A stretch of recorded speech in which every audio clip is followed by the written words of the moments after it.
पाकिस्तानची हेर असलेल्या ज्योती मल्होत्राची डायरी आता पोलिसांच्या हाती लागली आहे। या डायरीत तिने आपल्या सगळ्या प्रवासाबद्दल लिहून ठेवलंय। ती कुठे कुठे फिरली, तिने किती खर्च केला, प्रवासादरम्यान काय गोष्टी घडल्या, या सगळ्याचा उल्लेख ज्योतीनं या डायरीत केलाय। तिनं बाली आणि इंडोनेशियाच्या ट्रिपवर 1 लाख रुपये खर्च केल्याचंही लिहिलंय। तर एका पानावर आय लव्ह यू आणि एका पानावर मी लवकरच परतेन असंही लिहिलंय। पाकिस्तानच्या ट्रिपबद्दलही तिने 3 पानांवर हिंदी भाषेत माहिती लिहिली आहे। भारताचे इस्रायलमधील राजदूत जितेंद्र पाल सिंग यांनी भारताकडे मोठी मागणी केली आहे। सिंग यांनी पाककडे लष्कर-ए-तोयबा आणि जैश-ए-मोहम्मद या दहशतवादी संघटनांचे प्रमुख हाफिज सईद आणि मसूद अझर यांना भारताच्या ताब्यात देण्याची मागणी केली आहे। त्यांनी पाकमध्ये अनेक वर्षांपासून सीमेवर दहशतवाद घडवत असल्याचंही म्हटलंय। तसंच सिंग यांनी अमेरिकेच्या तहब्बूर राणा याच्या यशस्वी प्रत्यार्पणाचा दाखला देत पाकिस्तान हाफिज सईद आणि मसूद अझरला सोपवू का शकत नाही असा सवालही उपस्थित केलाय।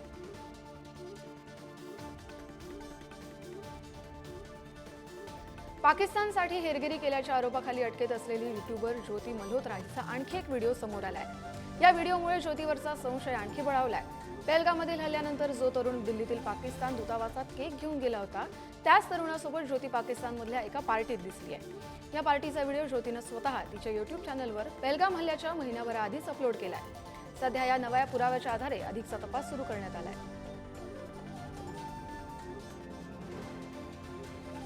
ऑपरेशन सिंदूरवर आक्षेपार्ह विधान केल्याने प्राध्यापक अली खान महमूदाबाद यांना न्यायालयानं 14 दिवसांची कोठडी सुनावली आहे। भाजपा युवा मोर्चाच्या वतीने अली खान महमूदाबाद यांच्या विरोधात हरियाणामध्ये गुन्हा दाखल करण्यात आला होता।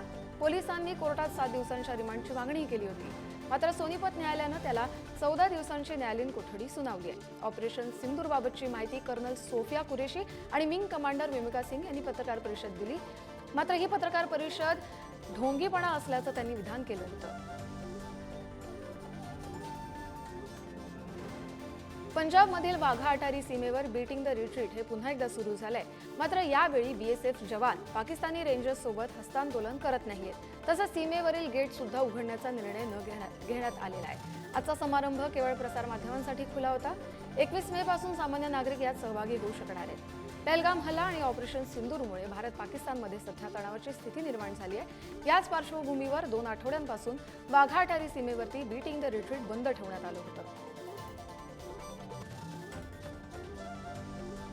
उत्तराखंड सरकारने मदरशांच्या अभ्यासक्रमात ऑपरेशन सिंदूरचा समावेश करण्याचा निर्णय घेतलाय। नवीन अभ्यासक्रमात ऑपरेशन सिंदूरवर एक संपूर्ण धडा जोडला जाणार आहे, ज्यात भारतीय सैन्याच्या शौर्याची आणि देशाप्रती समर्पणाची प्रेरणा देणारी कथा असेल।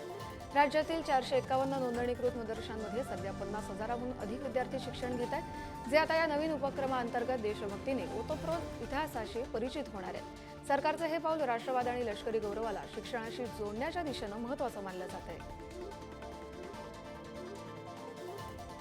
भारतीय रेल्वेने ऑपरेशन सिंदूरच्या यशाचा सन्मान करण्यासाठी पंतप्रधान नरेंद्र मोदी यांचा एक फोटो ट्रेनच्या तिकिटावर छापलाय। या फोटो पंतप्रधान मोदी ट्रेनच्या तिकिटावर सलाम करताना दिसतायत। रेल्वे बोर्डाचे माहिती आणि प्रचार संचालक दिलीप कुमार यांनी सांगितलं की पंतप्रधान नरेंद्र मोदी यांनी ऑपरेशनमधील जवानांच्या शौर्याचा सन्मान केलाय, त्यामुळेच त्यांच्या शौर्याची आणि समर्पणाची आठवण म्हणून भारतीय रेल्वेनं हे पाऊल उचललंय। आसाम राज्यात धुवाधार पावसानं चांगलंच झोडपून काढलंय। गुवाहाटी आणि श्रीभूमी या जिल्ह्याला जोरदार पाऊस झालाय। अनेक सखल भागात पाणी साचल्यानं जनजीवन विस्कळीत झालंय। रस्त्या शेजारील दुकानांमध्ये देखील पाणी शिरलं, त्यामुळे नागरिकांचं मोठं नुकसान झालंय। गुडघाभर पाण्यातून नागरिकांना वाट काढावी लागतेय। छत्र्या घेऊन नागरिक घराबाहेर पडले असले तरी वाहतूक सेवा मात्र विस्कळीत झाली आहे। त्यामुळे प्रशासनाकडून आता सखल भागातून पाणी काढण्याचं काम सुरू करण्यात आलंय। भारतीय हवामान विभागानं कर्नाटक राज्यातील 23 जिल्ह्यांसाठी येलो अलर्ट जारी केलाय। त्यामध्ये बंगळुरू शहराचाही समावेश आहे। हा अलर्ट गुरुवारपर्यंत लागू असणार आहे, तर बंगळुरू शहरात गेल्या 3 दिवसांपासून मुसळधार पाऊस कोसळतोय, ज्यामुळे जनजीवन विस्कळीत झालंय। शहरातील अनेक भागात पाणी साचलं असून काही ठिकाणी घरं देखील पाण्याखाली गेली आहेत। त्यामुळे प्रशासनाने नागरिकांना आता घराबाहेर न पडण्याचा सल्ला दिलाय।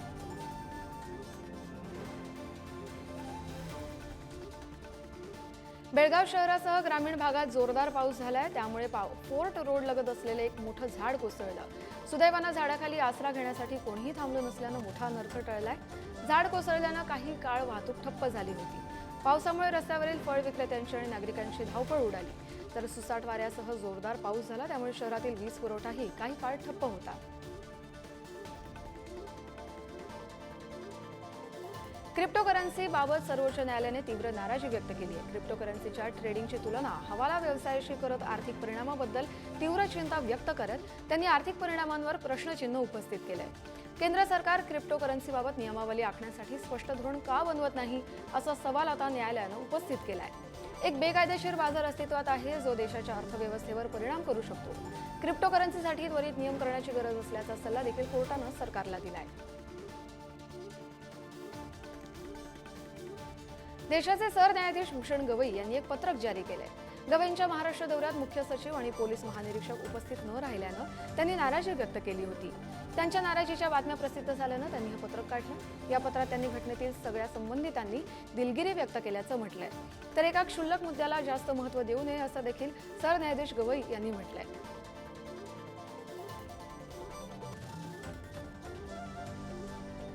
केंद्र सरकारने आयबीचे संचालक तपन कुमार डेका यांना 1 वर्षाची मुदतवाढ दिली आहे। त्यांचा कार्यकाळ 30 जून रोजी संपणार होता, पण पंतप्रधान नरेंद्र मोदी यांच्या अध्यक्षतेखाली कॅबिनेटच्या नियुक्ती समितीनं त्यांच्या सेवेच्या विस्ताराला मान्यता दिली आहे। आता डेका 30 जून 2026 पर्यंत या पदावर राहतील। डेका यांच्या उत्कृष्ट कार्यशैलीमुळे आणि देशाच्या सुरक्षेतील योगदानामुळे त्यांना सलग दुसऱ्यांदा 1 वर्षाची सेवा मुदतवाढ देण्यात आली आहे। त्यांचं नेतृत्व केंद्र सरकारसाठी विश्वासार्ह आणि प्रभावी ठरलंय। उत्तर प्रदेशच्या आग्र्यात 2 ट्रक समोरासमोर धडकल्यानं मोठा अपघात झालाय। या अपघातात दोन्ही ट्रकनं पेट घेतला, तर एक ट्रक डिझेल भरण्यासाठी रस्ता ओलांडत असताना हा अपघात झालाय। हा अपघात ट्रक चालक आणि क्लीनर जिवंत जाळले गेल्याची भीती व्यक्त केली जाते, परंतु दोघेही अद्याप बेपत्ता आहेत। ह्या ट्रकचं पेटणं आणि दोघे बेपत्ता होणं खूप धक्कादायक असल्याचं बोललं जात आहे। अपघातामुळे मोठं नुकसान झालं असून अग्निशमन दलाच्या मदतीनं आग विझवण्यात आली आहे। माजी अणुऊर्जा आयोगाचे अध्यक्ष M.R. श्रीनिवासन यांचं 95व्या वर्षी निधन झालंय। भारताच्या अणुऊर्जा कार्यक्रमात त्यांची मोठी भूमिका होती। त्यांना पद्मविभूषण पुरस्कारानं सन्मानित देखील करण्यात आलं होतं। तर काँग्रेस अध्यक्ष मल्लिकार्जुन खरगे यांनी त्यांच्या निधनाबद्दल शोक व्यक्त केलाय। श्रीनिवासन यांचं निधन वैज्ञानिक समुदायासाठी मोठी हानी असल्याचं खरगे यांनी म्हटलंय। तसंच त्यांचं योगदान भारताच्या अणुऊर्जा क्षेत्रात नेहमीच लक्षात राहील असं देखील ते म्हणाले। पाकिस्तान तोंडावर आपटलंय। पाकिस्तानमधील लष्करानं आपल्याच नागरिकांवर ड्रोन हल्ला केलाय। वझिरिस्तानमध्ये झालेल्या या हल्ल्यात 4 लहान निष्पाप मुलांचा बळी गेलाय। पाकिस्ताननं बंडखोर गटावर ड्रोन हल्ला करण्याचा प्रयत्न केला, पण तो बंडखोर गटाऐवजी सामान्य नागरिकांच्या घरांवर पडला। या घटनेनंतर मृत मुलांच्या कुटुंबियांनी आक्रोश केला। या घटनेनंतर वझिरिस्तानच्या नागरिकांनी सरकार आणि पाकिस्तानी लष्कराविरोधात जोरदार आंदोलनही सुरू केलंय।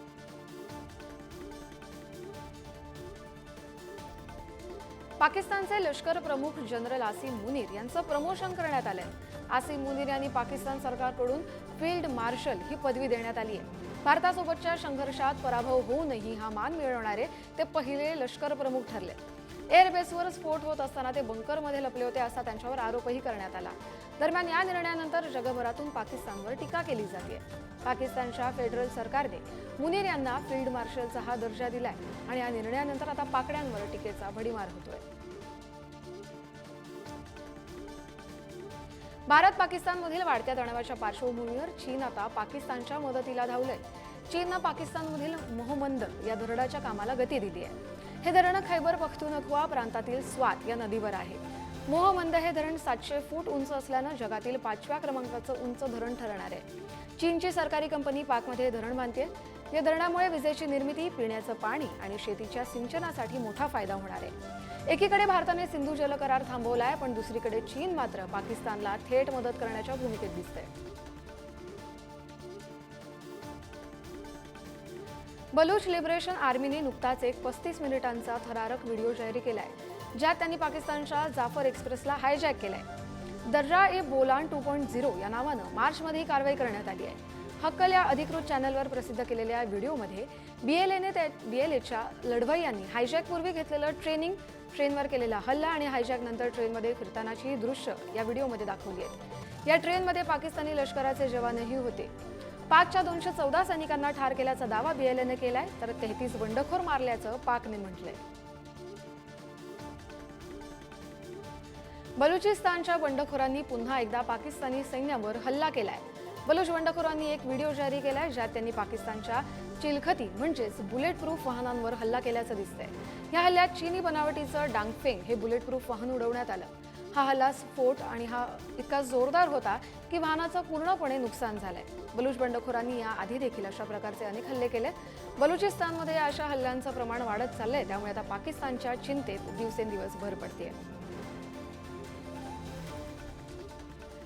जगभरातील अनेक देशांच्या तुरुंगात पाकिस्तानचे 23,000हून अधिक नागरिक कैद म्हणून आहेत। त्यांना बलात्कार, खून आणि ड्रग्ज तस्करीसारख्या गंभीर आरोपांमध्ये दोषी ठरवण्यात आले। पाकच्या परराष्ट्र मंत्रालयाने संसदेत ही माहिती दिली आहे। पाकच्या राष्ट्रीय असेंब्लीमध्ये प्रश्नोत्तराच्या तासादरम्यान यासंबंधी एक प्रश्न विचारण्यात आला, ज्यात मंत्रालयानं हे लेखी उत्तर दिलंय। मंत्रालयाने लेखी उत्तरात 23,456 पाकिस्तानी नागरिक परदेशी तुरुंगात असल्याचं सांगितलंय। यापैकी सर्वाधिक 12,000 सौदी अरेबियाच्या तुरुंगात आहेत।